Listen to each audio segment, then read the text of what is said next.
Okay. Hello, welcome to today's episode of Juicing the Numbers. I am your host, Joshua Tracy. And I am Corwin and Josh. And welcome to the Monday edition of the show. It is Sundays. We're recording this 7:15 p.m. And that means that the Tampa Bay Boston Red Sox Game 3 ALDS is currently underway. And as it stands right now in a tied series 1-1, the Tampa Bay Rays are well positioned to take the lead in that series. As they are currently, let me get the score as of right now. Oh, actually, sorry, pardon my French. They are tied 4-4. Last I checked, it was 4-1. It appears as though the Rays have not been clutch down the stretch with this particular matchup.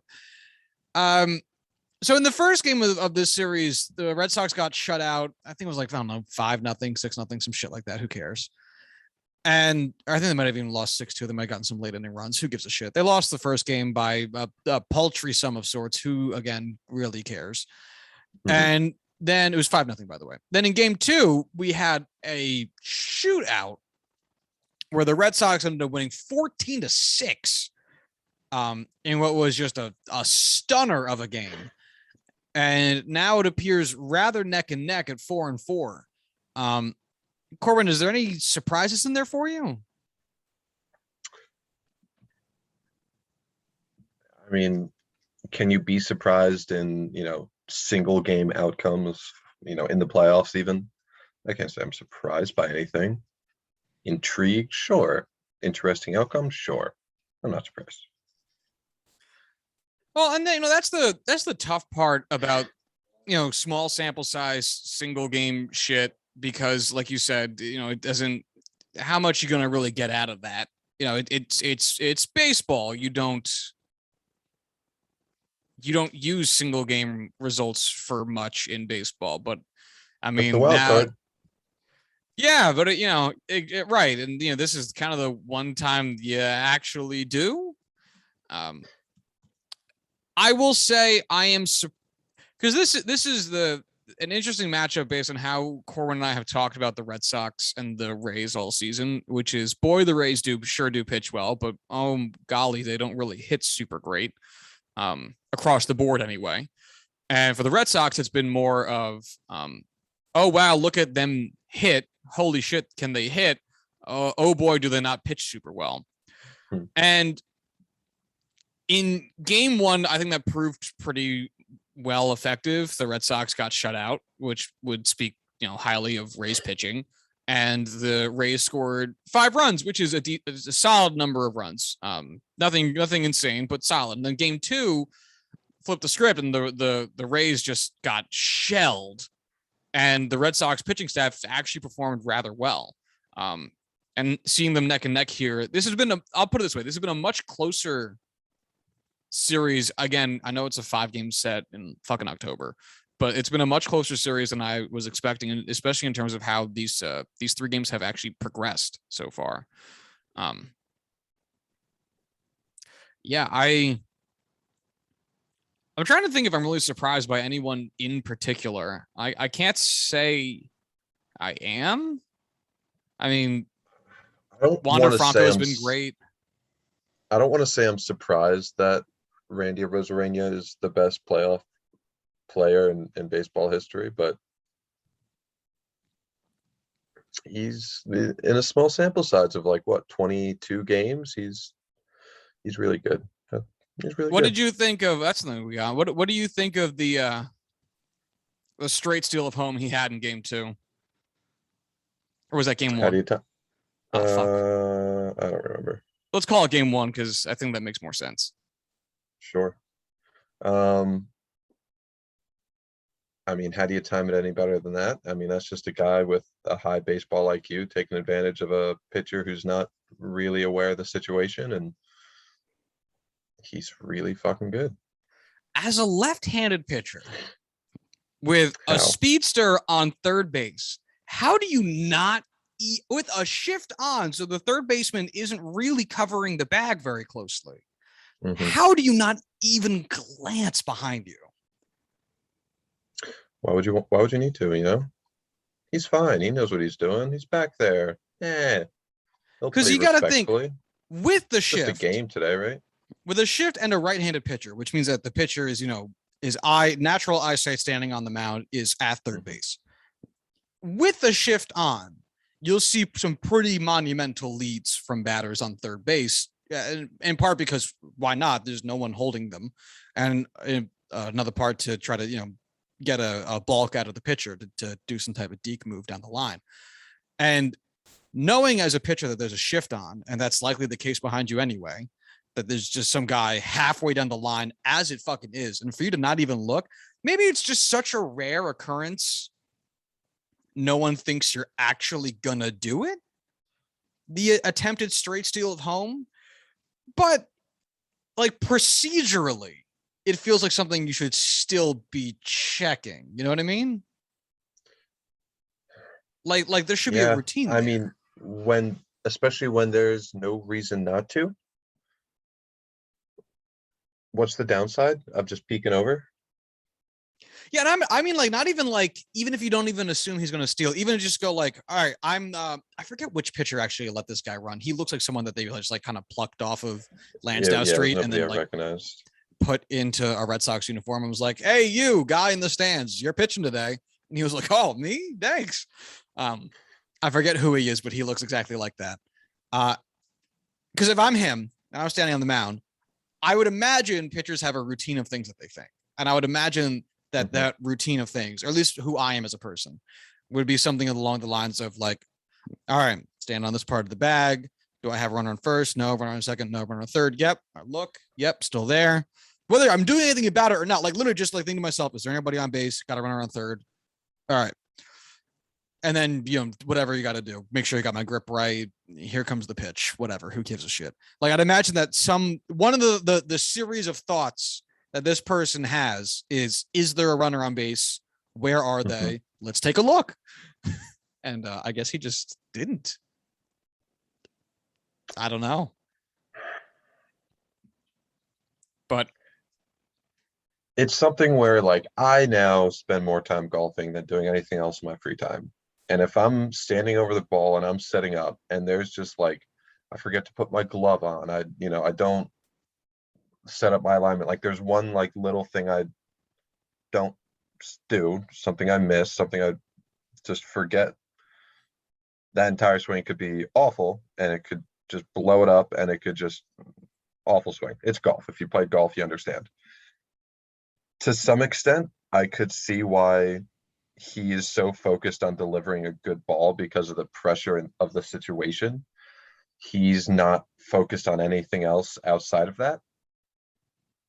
But it's not like this isn't something that you would have to focus on and be aware of anytime you're on the mound.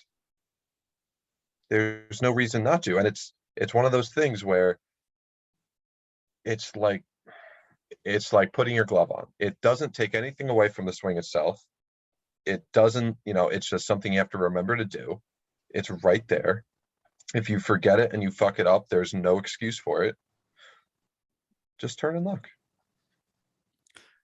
Just keep them in check. You don't have to like throw back there and make the third baseman run back over and cause an error. It's like, no, just take a look.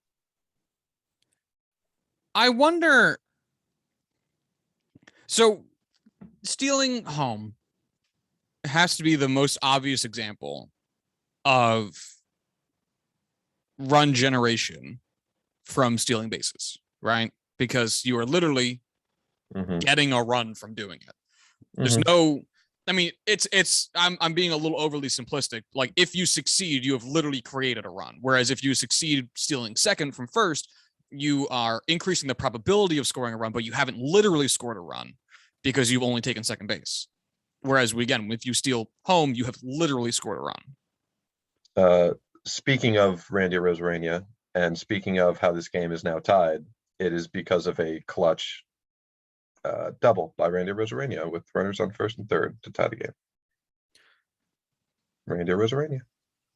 He is good, but he is very, very fucking good in the playoffs for some reason. Yeah. And somehow he's going to win Rookie of the Year in his second season because baseball and hockey and stuff like that is weird. Yeah, I was gonna say because the same thing happened to Matt Murray, right? That was the Matt Murray thing. Hmm. Yeah. No, back when Pittsburgh hockey was different.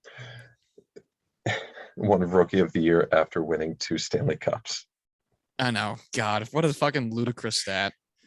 What a fucking postseason run. I hate it because of, what team he plays for, but goddamn, do you have to respect it? I hate it because it made us think he was going to be a really good goalie for the rest of his career, and we let Marc-Andre Fleury go and kept him. That makes me sad. Fleury's killing it. He'll never die. Murray's not. Yeah. Actually, I need to look up his stats for what he's done after. 'Cause But he's in Ottawa now. You can who go ahead, is Murray? Matt Murray. I didn't realize he was in. I really haven't been paying attention. Oh well. It makes you wonder that obviously it didn't matter, in air quotes, matter for that game because the Rays won. What I say, 5-0. So the addition of one singular run doesn't really mean much. I guess we could make series of events, type of arguments where the chain reaction style arguments about what means what or whatever. Regardless, one run at the end of 5 doesn't. One run in a 5-run lead, I guess, isn't the world over an influence, but it makes you wonder how much teams value those late or late base, farther base steals. Because if you have a player with the ability to steal home speed wise and read the pitcher wise, I'm not quite sure analytically, like their ability to process motion or time shit out, however you want, whatever word you want to use to like really describe that. Obviously that has a tremendous amount of value. Not that it's easy to steal home. It's very fucking hard to steal home, but without people stealing all the other bases with any frequency, would you ever actually steal home? Like, I guess what I'm trying to say is I couldn't ever actually. Sorry, go ahead. If you tell your players, stop trying to steal second, because if you don't do it at an 80% clip, we don't think it's worth it. And so you have players who are fast enough to steal second enough times for them to get good at it, and smart enough for them to steal second enough times for them to get good at it. Well, then eventually they'll probably get better at stealing third because they'll understand the pacing and how their own speed works and what the catcher's doing, blah, blah, blah. And then if they get good enough at stealing third, maybe they can start stealing home. Obviously, the frequency would diminish as you progressed around the bases. But I'm wondering if preventing people from stealing second more frequently the way that they used to in the 70s, 80s, and certain say 90s, the 90s, is really hamstringing their ability to steal later bases where the maybe the risk reward would be a little bit more in favor of the reward if people were actually doing it with enough frequency to get good at it. But you also have to think, okay, stealing home from third base is by definition, like we said, the closest relation to runs added. But at the same time, if you're on first, someone has to hit, a long double, a triple, has to hit a really good ball just to get you anywhere close to scoring. From second, obviously, scoring position, it's easier, things like that. But when you're on third, anything other than a soft slapper to third base is going to bring the runner in. Yeah, there's situations where going for a steal of home would make sense. And obviously, like we saw, opportunities arise where you can take advantage of some certain scenario. But at the same time, the risk is also, it's not nearly as, 1-to-1 as I think we're saying. I think there's a lot more room for like, well, we don't need a really good hit to score a run here. We have a guy on third base. He's right there. He's even got a lead. You don't need anything more than something past the infield, something, away from third base, and you're good to go.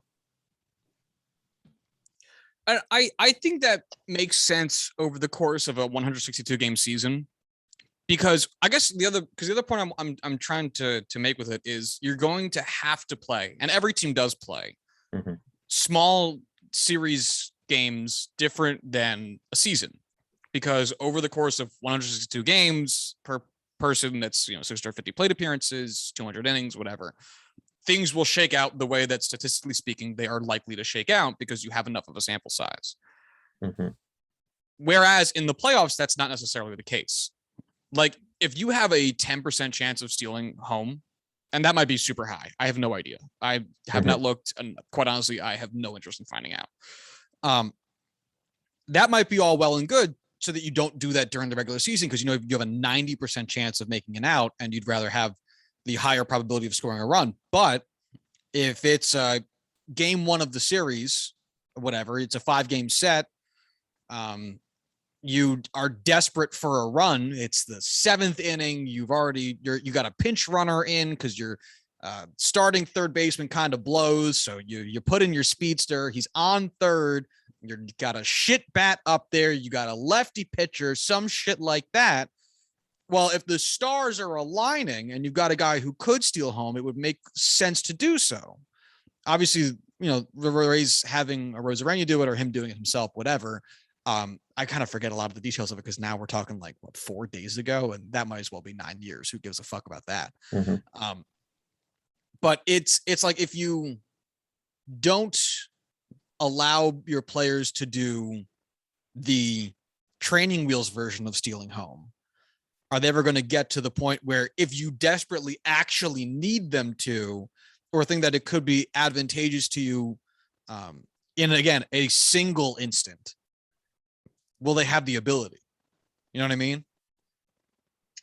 And I think that just comes down to it being a purely, yes, we can say guys should be attempting to steal more, steal home more so that they can build a, better repertoire or better understanding of how to do it. They just get better at performing it. But at the same time, you can't really be that all encompassing with it because there's so many different scenarios and situations where it can come up, things change, so many variables that it is so risky, and the risk reward is such a high margin that you do kind of have to take it case by case.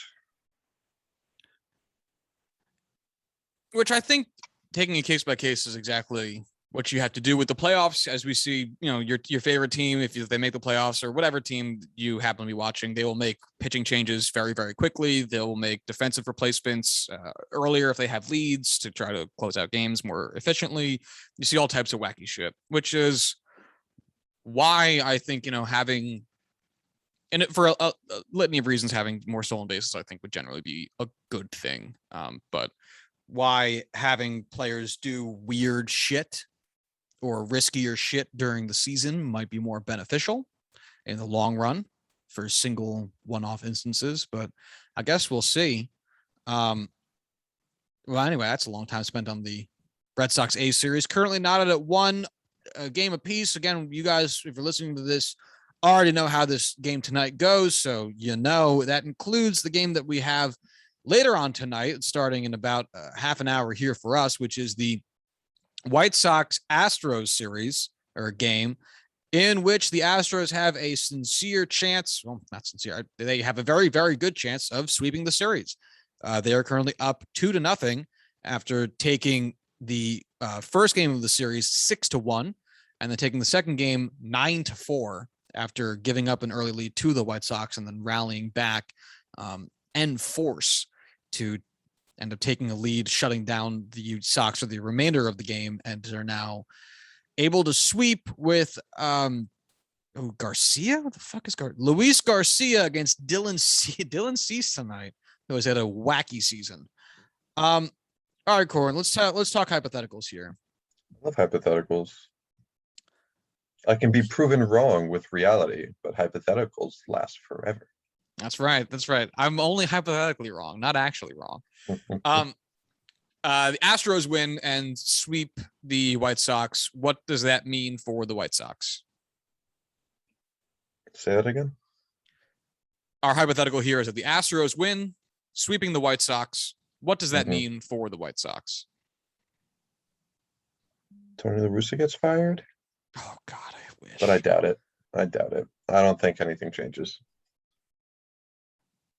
It's tough to get a read on it because they won their division. So Mhm. you might, as an owner or GM or whatever, say we can be relatively complacent. Cleveland doesn't seem to be doing so hot. The Twins are probably going to have to tear down.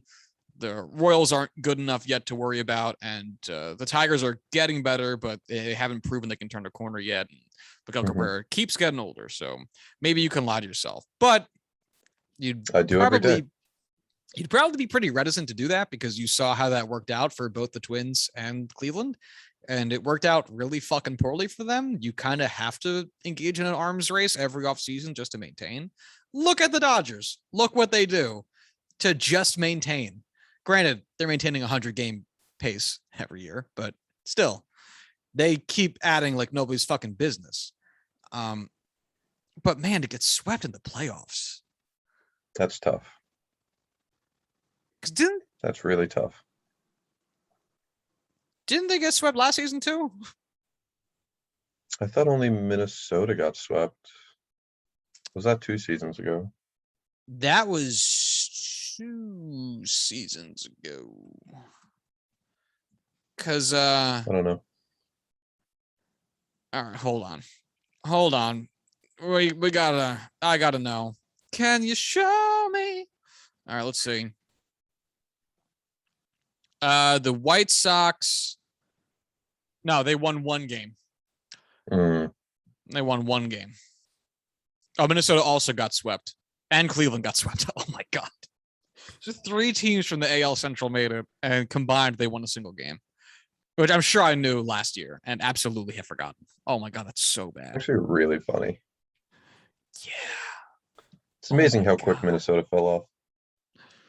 Oh yeah, they just went from the I don't know, the ceiling to the basement. I don't know what the right euphemism here would be. Whatever. Right? Okay. Um, it's tough because I am. It's always tough to talk about like a team that pitches well that gets shelled by a team that hits well because it's like I don't think of the White Sox as being a poor pitching team. They're obviously not like one of the best teams in baseball at it because when you think of those, you're going to think of your Dodgers and your Giants, which again is still just hilarious to me. And even this season, like your Yankees, but they're fine enough at it. They've gotten good seasons out this year out of Carlos Rodon and surprisingly Dylan Cease. Lance Lynn's been phenomenal, and yet they've gotten, wrecked. And the bats haven't been especially loud, and you'd really kind of pick that out as being their strong suit, because that's kind of been their thing these past few years, having slap hitters like Tim Anderson collecting just a ridiculously high batting average and Jose Abreu hitting homers and some combinations therein. But their bats have been quiet. They've scored 5 runs combined between 2 games. That's it's not great. So I guess they're probably in the pitching market next season. Oh, also, fuck me, I'm wrong. They finished 5th in team ERA this season. Wow. Yeah, just below the Rays, just above the Yankees. 3.73. So no, I'm wrong. They are a very good pitching team, and they're still getting rocked. I mean, listen, Houston's a great hitting team. We all know that. It's not like Second best in baseball. Yeah, it's not like they don't have postseason experience and know how to win with or without help in the postseason. And again, it's just a handful of games. It's obviously it's something that's magnified because it's the playoffs and because it's the White Sox and they were just dominating the AL for so much of the season. But again, like it's not anything I'm terribly surprised by. Yeah, it's interesting. It's crazy to see kind of how things have turned for them so quickly, but I wouldn't go out and say that it's crazy that this is a scenario that we're talking about. No, I gotta say I am still surprised. I mean, obviously they're going up against another very good pitching team in Houston. They're ranked this past season in team ERA. I just fucking had it up. Seventh, just behind the Yankees. So it will go White Sox at 5, Yankees at 6, Astros at 7. Just to put that in context. They are the second best hitting team in all of baseball, as I just said, with a 113 team OPS plus. Although the White Sox are fourth.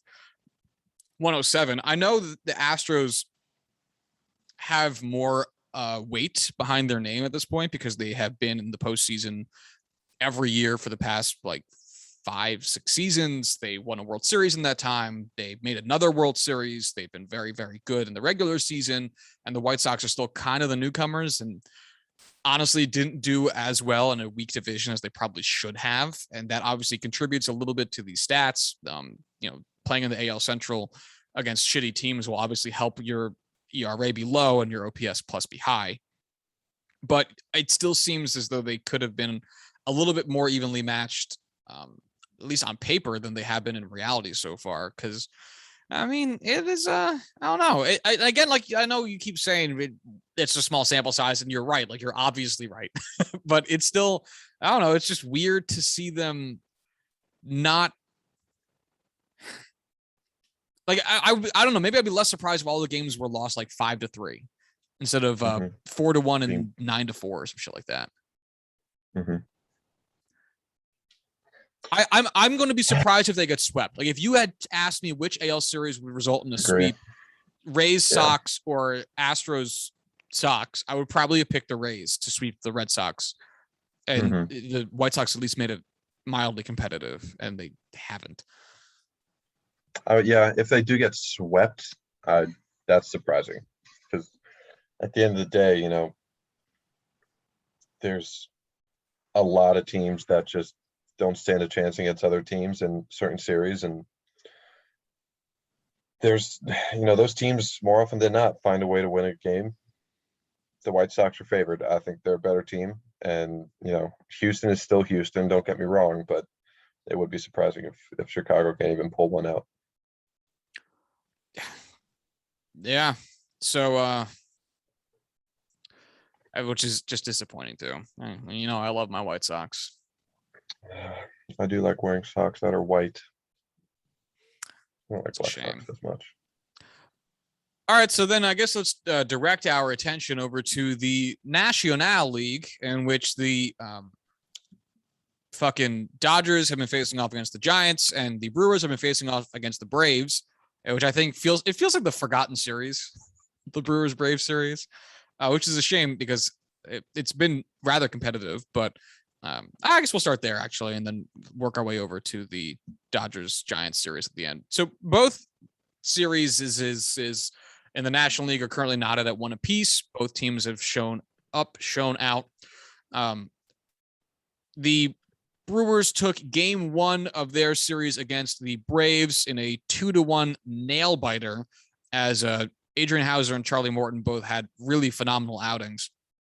And then the second game was Max Fried against Brandon Woodruff, in which Max Fried pitched a fucking gem and then arguably got pulled early, 81 pitches in the 6th.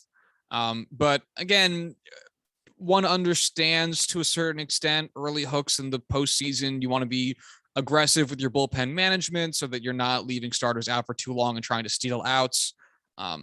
It seems additionally a little bit extra odd because the Atlanta's bullpen is but whatever. It worked out as the Braves routed the Brewers 3-0. And that's where we sit for tonight, where Freddie Peralta, who has been one of the best pitchers on that staff, as the whole staff has been aces, goes up against Ian Anderson. Geez, sorry, Ian. Have you watched any of the series? I'm curious. I have not. Do you have any impression of how it's been going so far? I have not. Honestly, couldn't tell you how it's been going. So basically everything I just shared with you was like brand new information.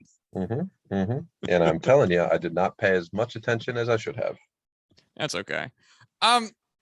It's interesting because I feel like these two teams are very similar in how they have performed this season, maybe with the Brewers just being slightly like more.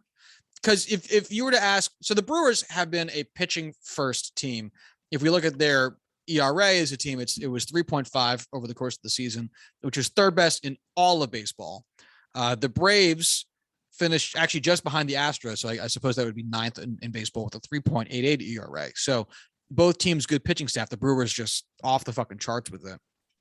And then if we look at their batting as teams, the Milwaukee Brewers finished, oh geez, I don't even know where this is. 39 and 8, 7, 6, 5, 4, 23rd in baseball with a 91 team OPS plus. And the Atlanta Braves finished just below league average in I guess that's 16th place at with a 96 team OPS plus, so approximately 5 points better than the Brewers. So both teams really have gotten by on the back of their pitching.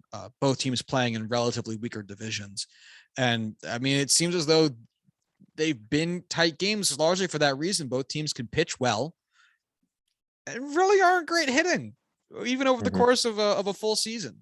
So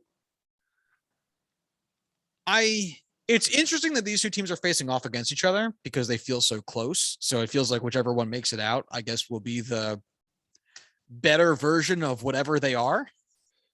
But it really makes you wonder how they're going to fare against teams that do both phases of these very fucking well, like the, I don't know, Giants and Dodgers, who both pitch very fucking well and hit very fucking well. So it's been an interesting series, but it doesn't inspire hope for how they're going to play in their respective CSs.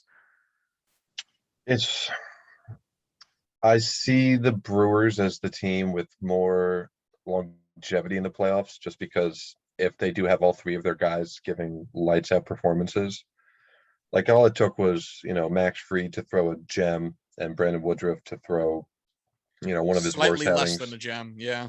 Yeah. And it's like, all right, there you go. That's a 3-0 ball game right there. And if Woodruff, Burns, and Peralta can all throw really great games in a series against, the Dodgers, they can squeeze some games out there. They can squeeze some games against the Giants. But I'm not going to favor them against either one of those teams. Neither of these teams I'm going to favor against the Giants or the Dodgers. And again, it's the playoffs. Literally anything can happen. But that's kind of why I haven't really cared about this series, because I don't really care about any of these teams in the playoffs. It's so tough because like the Brewers are essentially built how the Mets win games when DeGrom's on the mound, which is, oh God, oh God, oh God, please score at least one fucking run. Oh God, oh God, oh God. Because like literally the Brewers won a game on their first playoff game, scoring 2 runs. That's it. That is it. In this series, the Brewers have scored, 2 runs combined, and the Braves have scored 4 runs combined for this. The entirety of the runs scored in this series is 6 combined. Both teams, both games, which is less than half of the score that Boston put up just 2 days ago by themselves. And what's crazy about baseball is that's not anything outrageous. No, everyone perfectly well accepts this as being normal. Yeah. No one has once brought up that fact because it's whatever. Yeah, you go like, oh, yeah, sure. Okay. And then you move on with your day. And granted, the Brewers, I think you're right. They're definitely better longevity-wise because they have a whole stable full of guys that can really fucking throw. But God, their batting is just... Who would have thunk that Christian Yelich would turn into a fucking pumpkin? Him and Bellinger, since their MVP race seasons, have been just awful. Yeah. Like, Bellinger has been especially bad. Like, truly, truly bad.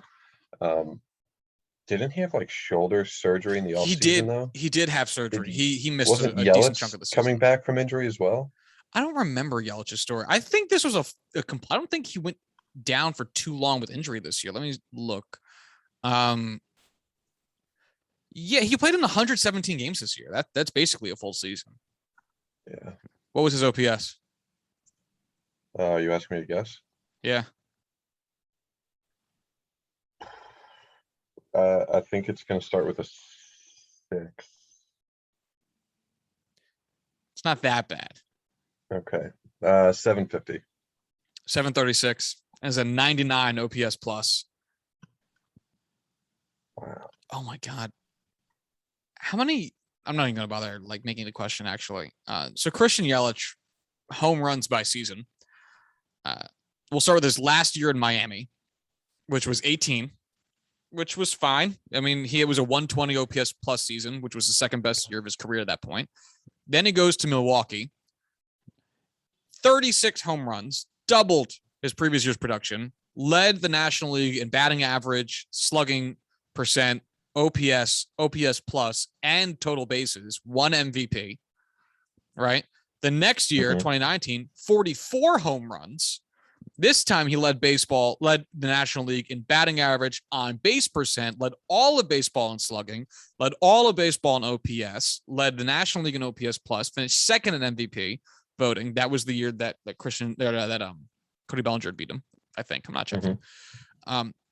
Then 2019 plays a full season, 58 games, because it was a shortened season, hits 12 home runs, and that's a decent enough drop off. But if you just multiply that out, it's something like 30 home runs, so that's fine. 110 OPS plus, huge step back, but obviously taking a big step back from a 180 OPS plus. This feels like you can accept that. This year, 9 home runs.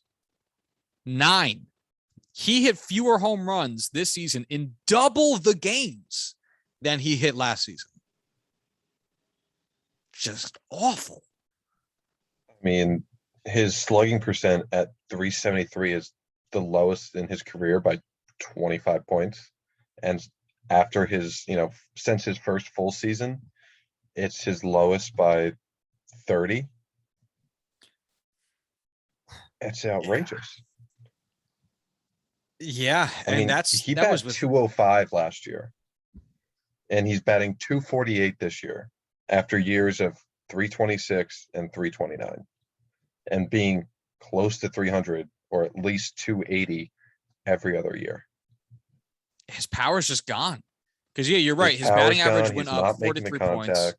His on base went up 6 points, which isn't like a ton, but it went up. So obviously he's not really missing too much of a step.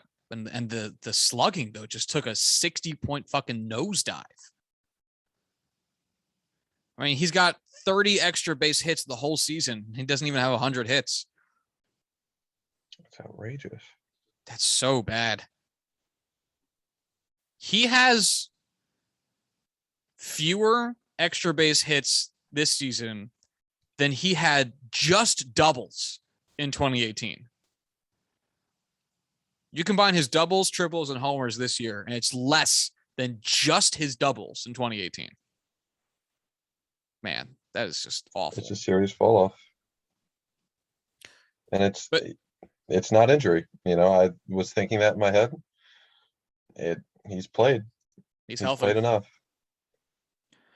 So it's tough to look at that team and say, the Brewers can at least rest easy on the back of Christian Yelich. I mean, Willy Adames is there and still performing very, very fucking well, which is wonderful, but it's surprising. The rest of the team has been meh.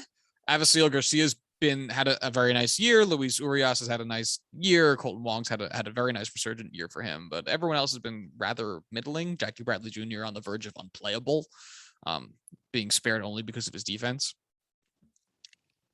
But so it doesn't, like, if you're the Giants or Dodgers pitching staff, I don't think you look at the Brewers batting lineup and think to yourself, oh my God, what the fuck do we do? And that's part of your problem. But regardless, it has been an interesting series, even though it's been, I think, one of the quieter ones, especially because in the National League, there is Giants-Dodgers, which has been just everything I think one could ask for out of that series. So the Dodgers ended up losing the first game. San Fran took the win in a 4-0 gem from Logan Webb. And let me tell you, folks, if you took a poll of every baseball fan that watched 100 games or more last season. I guess not last season, because last season was the shortened season. So however many games you want to say last season or even the year before, and you ask them, what team does Logan Webb play for?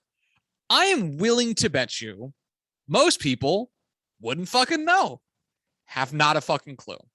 Absolutely no idea. And you know what? They'd be right to do so. Because in 2019, Logan Webb's rookie year, he pitched 40 innings to a 5.22 ERA. And in 2020, he pitched 54 innings to a 5.47 ERA. What's his stats this year, you might ask? 148 innings, which is more than double his previous 2 innings totals. It's not. It's about 1.5 times. I exaggerated slightly. And his ERA was 3.03. Just a fucking stupid performance. Insultingly good performance. And this man takes the bump in the first time the Giants and Dodgers ever face off in the playoffs and just drags his balls across the field.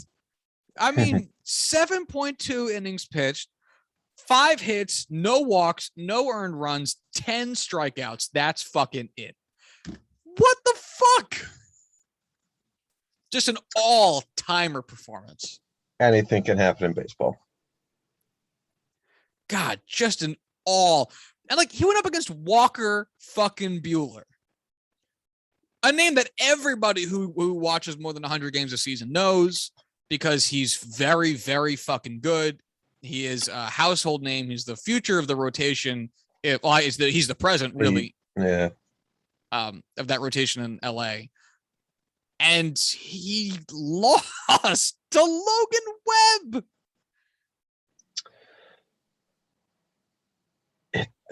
Anything can happen in baseball. I have not followed Logan Webb at all this season. I don't know what his year numbers are, but it's a name I have not heard until today, or until yesterday, I should say. Or at least I've heard of Logan Webb. I didn't put any weight to it whatsoever. I knew he was a guy. I probably couldn't name the team, and I definitely couldn't name any numbers about how he was doing this year. All you need to know is that he played fucking phenomenal for no reason. That's amazing. Maybe we'll get into it in the offseason. So anyway, Giants took a series lead 1-0. It was a remarkable game. Logan Webb got a ton of praise, all rightfully deserved. We then go into game 2, where the Giants get rocked in a 9-2 rout by the Dodgers, as Julio Urias takes the win over Kevin Gausman.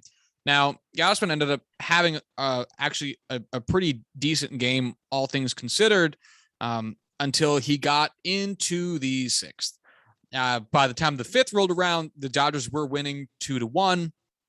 So obviously Gausman's game was going pretty okay. Pretty okay. Pretty good. And funny enough, in the bottom of the 6th, the Giants ended up scoring a run. So if Gausman had gone out there and just did his thing for just a little bit longer, the game would have been tied 2 apiece. But that's not how life works, not how baseball works. The Giants rung 4 up on him, never looked back, ended up winning the game 9-2. Julio Urias having a really solid outing of 5 innings, and those small number of innings totals for our starters at this point in time is not unusual. We see it a whole lot during the course of the playoffs. And man, just what a performance from fucking everybody, as the Dodgers just churned through the lineup. And but at the same time, I think the biggest highlight was non-offensive, as Mookie Betts threw a runner going to 3rd out from deep right field. Did you catch a glimpse of that throw? I think so. No, I don't think so. It was a hell of a throw. It was casual as shit. It was bizarrely casual. I'm looking at it and I'm like, it can't be that good of a throw. He looks like he's barely moving, and then just fucking nails. I think it was Brandon Belt or Brandon Crawford. It's one of those fucking random giant dudes that no one fucking knows. And everyone goes, "That's a baseball player?" And you're like, "Yeah, I guess he's there." And then he's really good for some reason, and just nails it. I will say, if you manage to find it, I found it bizarre where Justin Turner was standing on that play, and it seemed overlooked because of how amazing Mookie Betts' throw was. But Justin Turner's just kind of like in the middle of the base paths, like, yeah, I'm not standing on third for some reason. I don't know why. This would have hit me in the stomach, but okay. And that's another funny thing about the game is like your team scored 9 runs, and the thing most people care about. Wow, he threw it 89 miles an hour off a Mookie's flat got a ground. cannon, man.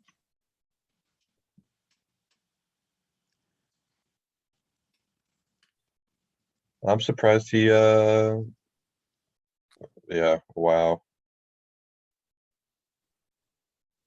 It's amazing how like I watch that tag and I'm like, oh, there's no way he's safe. There's no way. Or like there's no way he's out. He's right there. He's on the bag. And it's like, no, like that's just how quick it is. Do you see? I'm curious if it's just me or not, but do you see what I mean about why is Justin Turner standing there? Like, why isn't he standing on third base? It's not like it's I, egregious, but like, I don't get why he's not.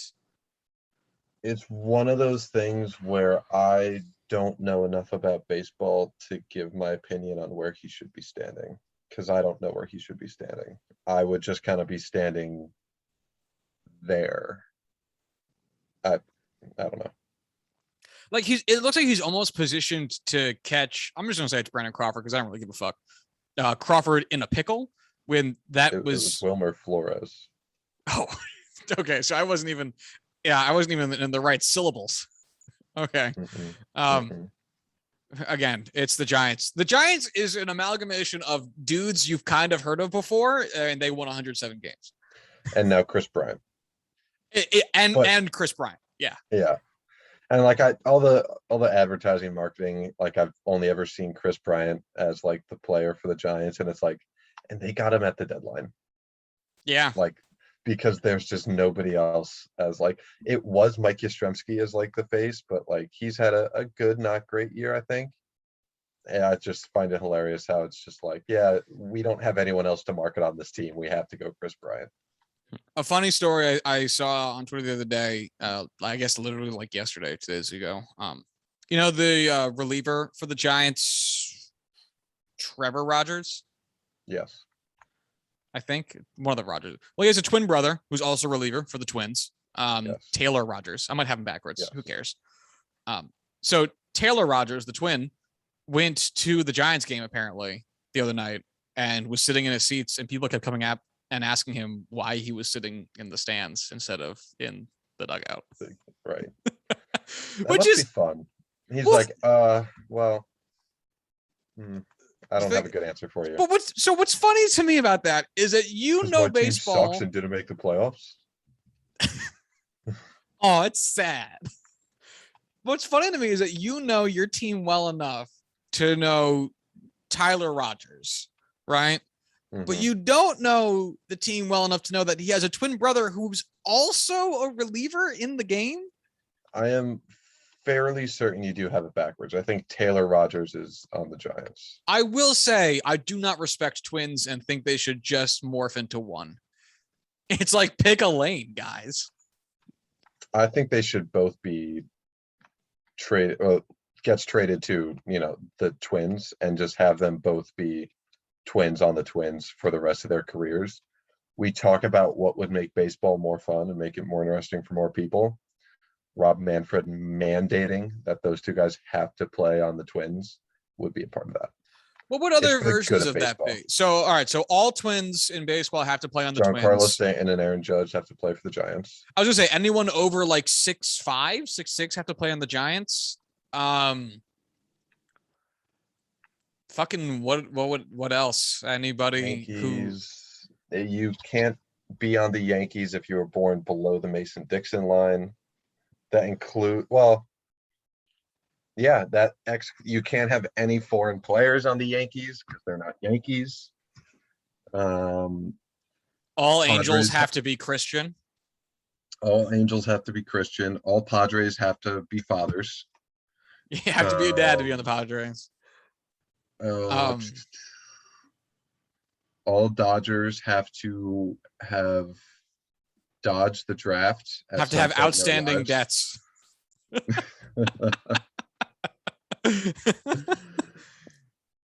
Um, Let's see. all Royals have to be royalty. Ooh, I like that. I like that. Plus, I'd like to see Meghan Markle throw out the first pitch of the game, and then pitch 6 more innings. Yeah, I'm about it. Let's do it. Come on, Meg. Oh God. Red Sox. They literally just have to wear Red Sox. Same with the White Sox. The Cleveland Indians. Thank God they're changing their name. That's a weak pool. Astros. All Astros players have to have been in space. Oh yeah, so just people who are back down from the International Space Station. It's like, all right, quick, come get your oxygen. You're pitching in the 6th. Bartolo Colon cannot play for the Athletics. All All Texas Rangers have to be U.S. Marshals or Texas Rangers.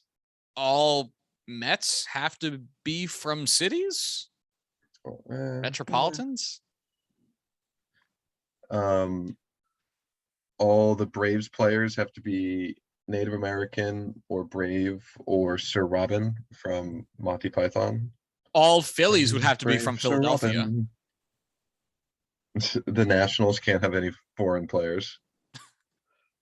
The Brewers all have to be drunk during the game. Yeah, that's a good one. The Cubs all have to be young, like under 25. Right. The Cincinnati Reds have to be communists. I was gonna say, like, I really hope that's not like a racial term from where that name came from, but I much prefer the communist state. So it came from the Red Stockings, but during the Red Scare in the 50s, they changed it to so it was the Red Stockings, and then they changed it to the Reds. And then during the Red Scare during the 50s, they were like, oh, we don't want people thinking we're a communist baseball team. So they became the Red Legs. And then the Red Scare went away because Joseph McCarthy was a liar and a fraud. And then they changed it back to the Reds. All Pittsburgh Pirates have to be literal pirates. Literal pirates. ER. Or frequent users of the Pirate Bay. That's fair. Yeah.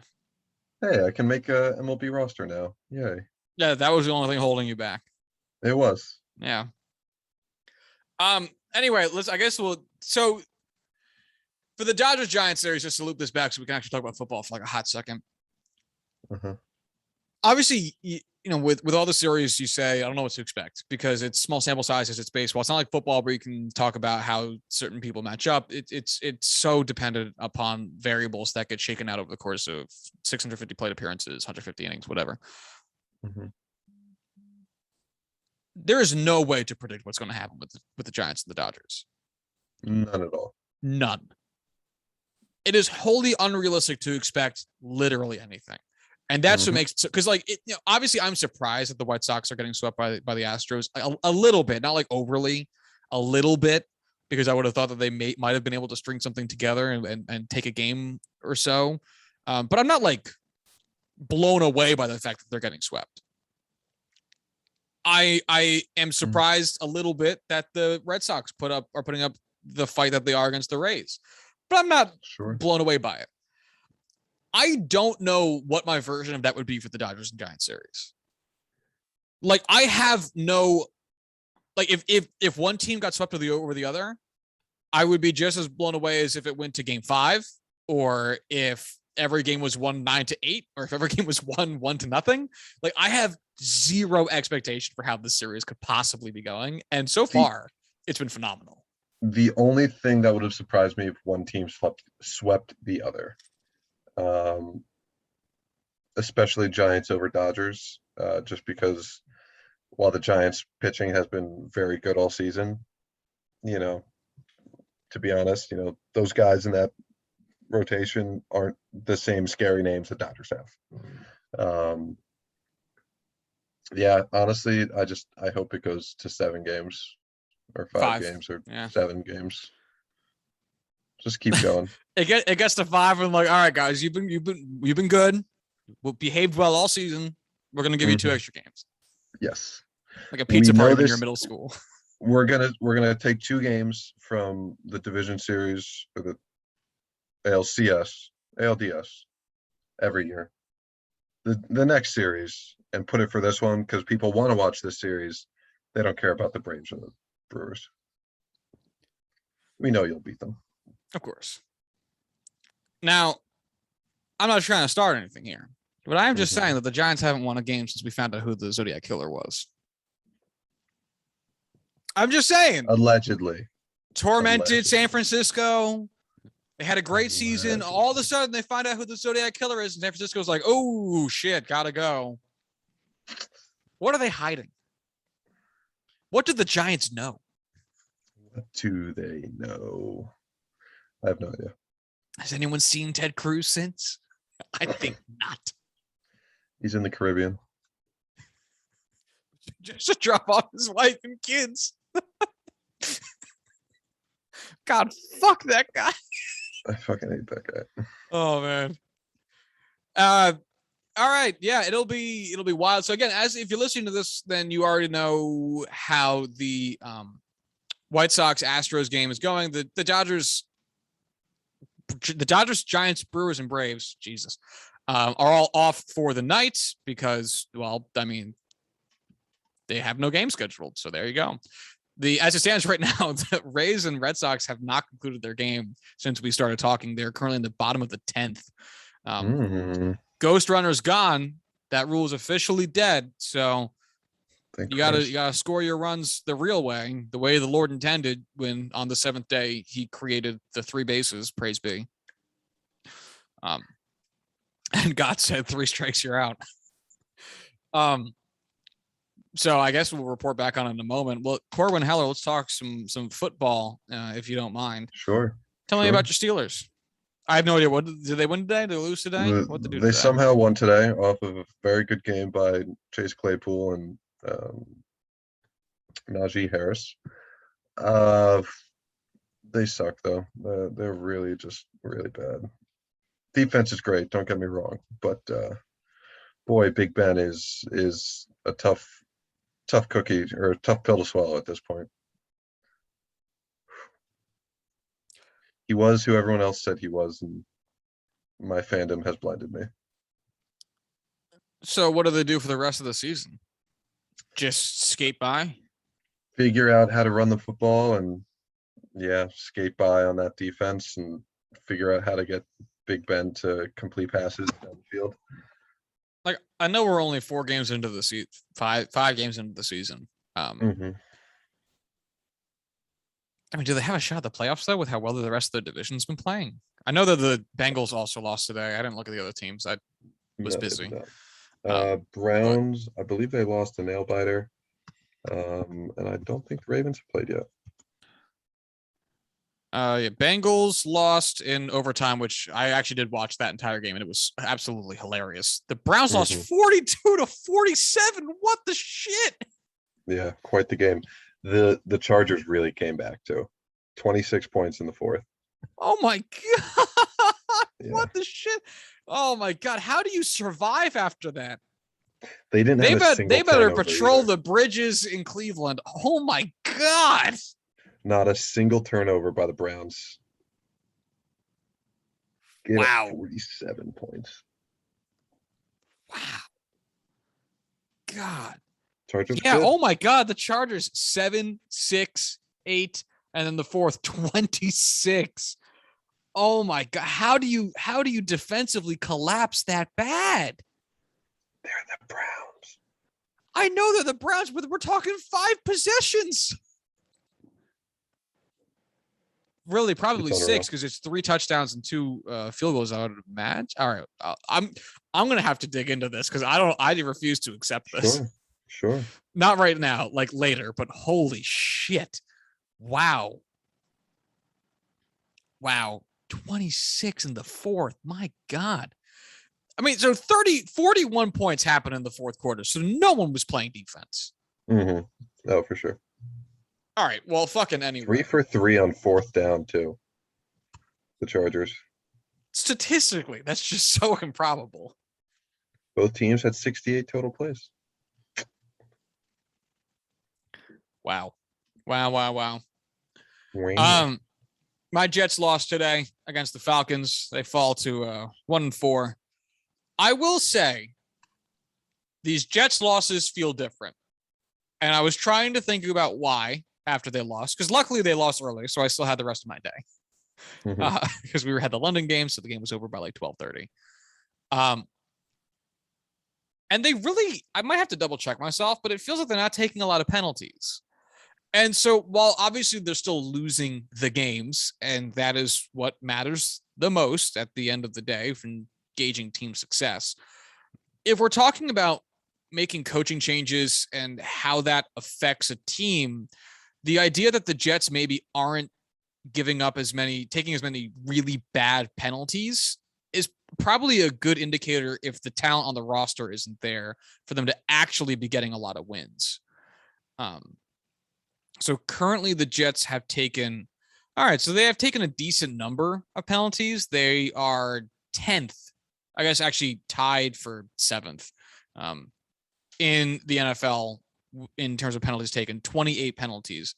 But that's still, honestly, it doesn't feel nearly like as ridiculous as what we had last season. And this number, they might actually be positionally a little bit better because this doesn't count their game today, in which they didn't do horribly with taking penalties.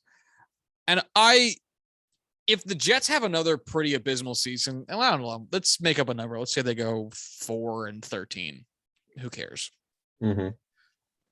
But Zach Wilson starts doing something, the team doesn't take shitty penalties, and you can kind of like brush off the loss instead of it dooming your entire Sunday. That's probably something of a win. Yeah, and honestly, these games have, outside of the one terrible performance by Zach Wilson where he threw, 16, 17 interceptions, they've been in these games. Like they're putting up numbers. They're doing well. It's not like the hopeless misery that we saw the last couple seasons with Gase. They're putting up a fight. Yeah, I will say that is one of the other clear things about this is that they have lost only 2 games so far by more than 1 score. They lost week 1 by less than 1 score. They lost this week by only 1 score, and they won once, which was a shock to everybody involved. Mhm. And if they keep up that pace, that is fuck ton better than last year. I'll tell you that. How many penalties do you think the team with the most penalties took last season? Ooh, I don't even know how to come up with a number for that. So we're a quarter of the way through the season. Well, again, this is only for 4 weeks. I know we just concluded week 5, but Pro Football Reference updates the day after. So currently only 4 weeks. The Eagles have the most. Oh my God. 45 penalties. Wow. Oh my God. All right. So how many do you think the most was last season? Uh, 44. I don't know. 113, which means that the Eagles are on pace to absolutely annihilate that. The Eagles are on pace for about 150. Yeah. Oh my God. That's not a well-disciplined team. No. And the Eagles have the second You most wanna penalties in the NFL last season. just on a small tangent. Do you know how many false starts Penn State had on Saturday? No, I did see that they lost a nail biter. I didn't see any of the Mhm. game though. No, I don't know how many. They had eight false starts, That's a lot. all in the second half. Oh no. Very much, mostly in the second half. I can't say all. I don't know for certain. But yeah, Sean Clifford got hurt at the end of the first quarter, early on in the game. They were up 17-3, and I think the backup QB came in and put up 22 yards passing the rest of the game.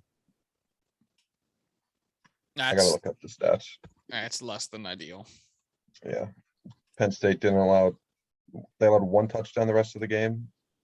with a team that basically had the ball the entire time. 7 for 21, 34 yards, 2 interceptions. Jesus, that's awful. Yeah. Yeah. So that was that. That was a fun game. Looping back real quick into gauging coaching performances. Because I was trying to think. Obviously, the easy way is to go by final score. And we know from being longtime sports fans and mildly analytical people that scores are not the best way to determine team proficiency. Mm-hmm. It's been the case forever that you look for other ways to determine how well the team should have done. For baseball, there's the Pythagorean record, which is based off of your run differential. And there's you keep track of point differential in football, and the same thing NFL has that. Yeah, I was gonna say I'm pretty sure that they did too, and the same thing for hockey. Like, and the reason those exist is because straight up wins and losses in terms of gauging not just individual team performance, which obviously it is the major indicator for if you make the playoffs, if you are happy week to week watching your football team or whatever.